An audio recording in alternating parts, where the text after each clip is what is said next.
प्रणाम साधकों। तो जैसा कि हमने पिछले अंक में देखा कि किस तरह से प्राण निकलते हैं, अब इसके बाद प्राण निकलने के बाद प्राण कहाँ जाते हैं, किस अवस्था में रहते हैं, ये आगे गुरुदेव ने बताना शुरू किया है। तो आगे गुरुदेव कहते हैं शरीर से जी निकल जाने के बाद वह एक विचित्र अवस्था में पड़ जाता है, क्योंकि इतने साल तक तो भाई शरीर में रहा, अब वो उसको समझ भी नहीं आ रहा है क्या करना है, क्या कैसे नहीं।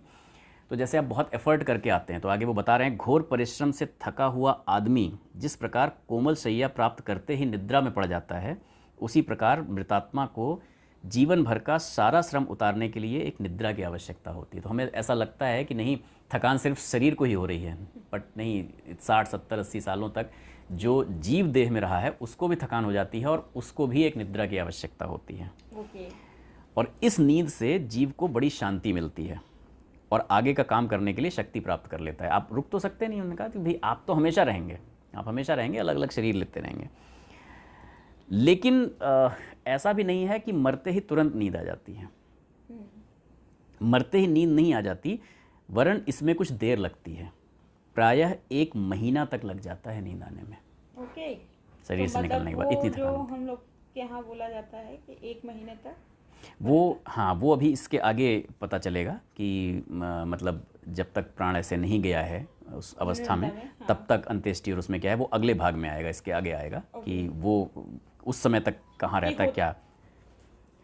तो प्रायः 1 महीने तक का समय इस निद्रा को आने में लग जाता है।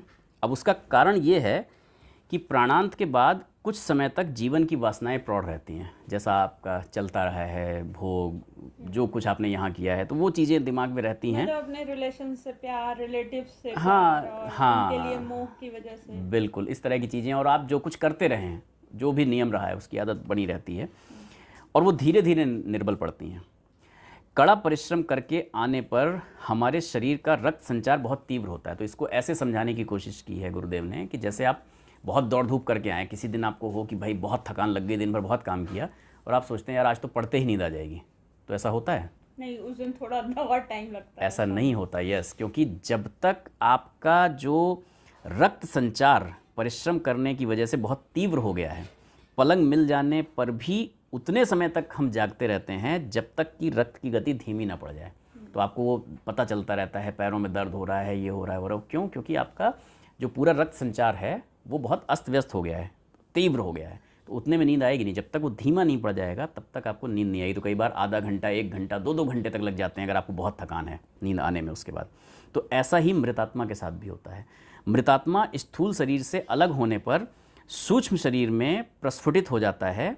ये सूक्ष्म शरीर ठीक स्थूल शरीर की बनावट जैसा होता है। तो जैसा आपने कई बार देखा होगा फिल्मों में, एक वो छाया जैसी दिखाते हैं जो कि बिल्कुल वैसा ही है। हाँ, तो मतलब वो चीज़ गलत नहीं है। यहाँ पे गुरुदेव ये बताना चाह रहे हैं कि आपका जो सूक्ष्म शरीर शुरू में बनता है वो सूक्ष्म शरीर भी वैसा ही होता है। आपने एक वो मूवी देखी होगी माँ, या फिर एक मूवी थी राहुल राय की साया, तो जिसमें उनको गोली लगती है, वो गिर जाते हैं और भागते हैं जी। तो वो जब भागते हैं तो एकदम से दर्शकों को भी समझ में नहीं आता कि क्या हुआ, फिर वो पीछा नहीं कर पाते, वापस आते हैं शरीर को और अपने शरीर को देखते हैं, शरीर मरा पड़ा है। कहते हैं यार ये क्या है, क्योंकि ये और ये समझ में नहीं आ रहा। तो जीव के साथ एग्जैक्टली वैसा ही होता है। जब शुरू में प्राण निकलते हैं और ये सूक्ष्म शरीर अलग होता है, तो उसकी भी बनावट बिल्कुल वैसी ही होती है जैसी सूक्ष्म शरीर की होती है। और मृतक को बड़ा आश्चर्य होता है कि मेरा शरीर इतना हल्का कैसे हो गया। उसको ये कई बार समझ में नहीं आता है कि एक्चुअली मैं मर गया हूँ। उसको लगता है यार मेरा शरीर हल्का हो गया, बिल्कुल, अब मैं हवा में पक्षियों की तरह उड़ सकता हूँ और इच्छा मात्र से जहाँ चाहाँ चाहे आ जा सकता हूँ। ये तो मैं कर ही नहीं पाता था। तो लगता है यार ये तो पता नहीं क्या हो गया। स्थूल शरीर छोड़ने के बाद वह अपने मृत शरीर के आसपास ही मंडराता रहता है। तो जो ऐसे आपने कभी गांव देहातों में देखा होगा, लोग कहते हैं कि नहीं भाई आप अच्छा बोलिए, सब लोग प्रणाम करते हैं, सारी चीज़ें, क्योंकि वो जो व्यक्ति है, एक्चुअली जो जीव है, वो वहीं है, उस समय आसपास ही मंडराता रहता है। यस, आगे इस बारे में पूरा तरीके से अच्छे से गुरुदेव ने बताया है कि वो मंडराता रहता है मृत शरीर के आसपास। प्रियजनों को रोता बिलखता देखकर वो उनसे कुछ कहना भी चाहता है, क्योंकि उसे लग रहा है मेरा शरीर हल्का हो गया, उनसे कहना चाहता है, लेकिन वो उनसे कह नहीं सकता, क्योंकि आपको कम्युनिकेट करने के लिए बॉडी चाहिए, शरीर चाहिए, उस रूप में आप नहीं कर सकते, राइट। और या फिर वो चाहता है पुराने शरीर में लौट जाऊँ, कि मतलब ये शरीर है यार, ये लोग इतना रो रहे हैं, मैं इसी में घुस जाऊँ, अगर इसी की वजह से, भाई शरीर पे लोग कर करके रोते हैं ना देह पे, तो सोचता मैं इसमें वापस लौट जाऊँ जिससे कि भाई हाँ, इन मैं लोगों की लोगों की पीड़ा दुख दूर हो कम जाए, हो। इनको बता पाऊँ भाई मैं यहीं हूँ, कोई दिक्कत नहीं है, परेशान मत हो। पर वह उसमें कृतकार्य नहीं होता। अब यहाँ पे आगे बहुत इंटरेस्टिंग बात बताई है गुरुदेव ने, एक मृतात्मा का अनुभव बताया है, एक प्रेत आत्मा ने बताया है, क्योंकि उन्होंने शुरू में क्या लिखा था कि अनेक दिव्य आत्माओं के संपर्क में रहकर हमने जो ज्ञान प्राप्त किया, तो उनको एक प्रेतात्मा ने बताया कि मैं मरने के बाद बड़ी अजीब स्थिति में पड़ गया।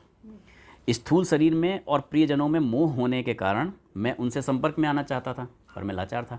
तो ऐसा वो दोनों मूवीज़ जो जिनका मैंने जिक्र किया, साया और माँ का, उसमें भी आप देखेंगे कि वो कहना चाहते हैं, बताना चाहते हैं, लेकिन वो कर नहीं पा रहे हैं, कुछ भी कम्युनिकेट नहीं कर सकते।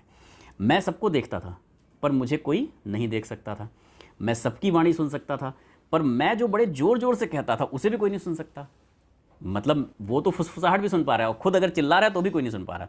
इन सब बातों से कुछ तो कष्ट होता था, कुछ अपने नवीन शरीर के बारे में खुशी भी थी। कष्ट ये था, कोई दर्द नहीं है, कोई हाँ, तकलीफ नहीं तो कष्ट ये था कि यार ये लोग हैं, मैं यहीं हूँ, इनको बोल रहा हूँ, बता रहा हूँ, बता नहीं पा रहा हूँ, और अब ये अजीब स्थिति जो घुसने गई, ये कष्ट है। और खुशी क्या है कि ये जो नया शरीर मिला है, ये हल्का वाला सूक्ष्म शरीर जो मिला है, मैं कितना हल्का हो गया हूँ, मैं तेज़ी से चारों ओर उड़ सकता हूँ, है। Yes, I can fly। मैं उड़ सकता हूँ। जीवित अवस्था में मैं मौत से डरा करता था, यहाँ मुझे डरने लायक कुछ चीज़ है ही नहीं, क्योंकि मृत्यु किसकी होती है? शरीर की। ने कहा ना, वही नैनम छिंदन्ति शस्त्राणि नैनम दहति पावकः न चैनम क्लेदयन्त्यापो न शोषयति मारुतः, जो कृष्ण जी ने गीता में कहा है कि ना तो भाई असली तुम आत्मा हो, जो तत्व हो, वो कहते हैं कि भाई 5 ज्ञानेंद्रियाँ, 5 कर्मेंद्रियाँ, ज्ञानेंद्रियों के 5 कर्म, कर्मेंद्रियों के 5 कर्म, ये हुए 20, फिर हुआ मन बुद्धि चित्त अहंकार, ये 24 अवयव हैं जिनसे मिलके बॉडी बनी है, लेकिन तुम इन 24 में से कुछ नहीं हो, तुम 25वें हो। वो 25वां वो अब है जो अब पहुंच गया है इस स्थिति में, है ना। तो यहाँ पर और उसके बारे में कहा है कि नैनम छिंदन्ति शस्त्राणि नैनम दहति पावकः न चैनम क्लेदयन्त्यापो न शोषयति मारुतः, न उसे शस्त्र काट सकता है, न वायु सुखा सकती है, न जल डुबा सकता है, न अग्नि जला सकती है। तो अब मुझे डरने जैसी कोई बात मालूम ही नहीं होती। सूक्ष्म शरीर में प्रस्फुटित होने के कारण पुराने शरीर से कुछ विशेष ममता न रही, क्योंकि उसे लग रहा शरीर मुझे दूसरा मिल गया। अब उससे बहुत ज़्यादा ममता मेरी रह नहीं गई, क्योंकि नया शरीर पुराने की अपेक्षा हर दृष्टि से अच्छा था, इसमें कोई प्रॉब्लम नहीं थी। भाई पुराने वाले में तो अगर पुराना हो चुका है तो किसी तरह की जैसे जैसे आपकी बॉडी, हाँ, कुछ बीमारियां हो जाती हैं, इवन कोई भी बीमारी नहीं है तो आप देखिए जैसे जैसे हम बड़े होते हैं हमारा मेटाबॉलिज्म, डाइजेशन सिस्टम सब वीक पड़ता है, हमारी स्किन सॉफ्ट के बजाय रफ होने लगती है, और हल्का वाला यार ये तो बढ़िया है एकदम, ये अच्छा था।